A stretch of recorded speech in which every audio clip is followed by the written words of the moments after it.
అమ్మిచ్చిన tips తో ఖచ్చితంగా ఈ కాంపిటీషన్ లో గెలవాలి. నేనే తన బిడ్డనని తనకు ఆనందాన్ని ఇవ్వలేకపోయాను. కానీ తన కోరిక ప్రకారం ఈ కాంపిటీషన్ లో గెలిచి ఆ గెలుపుని ఆవిడికి కానుగ్గా ఇస్తాను. నా కన్న తల్లిని నేను సంతోషపెడతాను.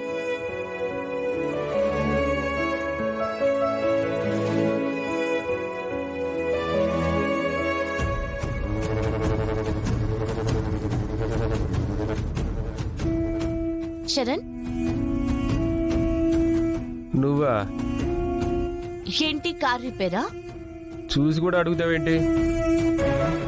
అర్జెంట్ పని మీద వెళ్ళాలి. కరెక్ట్గా ఈ టైంలోనే ట్రబుల్ ఇచ్చింది. అవునా? ఏంటో అంత అర్జెంట్ పని? నాకు 100 పనులుంటాయి, అన్నీ నీకు చెప్పాలా?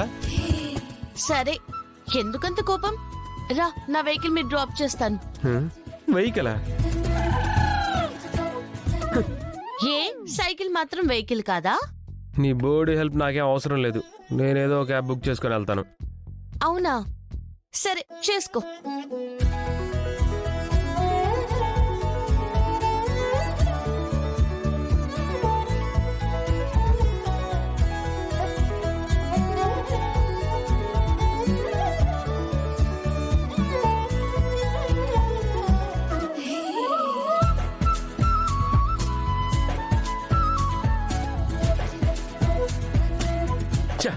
ఒక్క క్యాబ్ బుక్కే చావట్లేదు.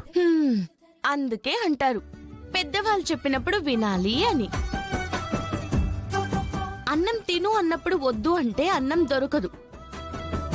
ఎవరైనా సాయం చేస్తానంటే అవసరం లేదంటే మళ్ళీ తిరిగి సాయమే దొరకదు.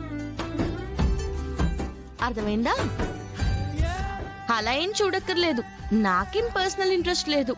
నువ్వేదో అర్జెంట్ పని మీద వెళ్ళాలంటున్నావు కాబట్టి ఆలస్యం అవ్వకూడదని తీసుకెళ్తా అంటున్నా.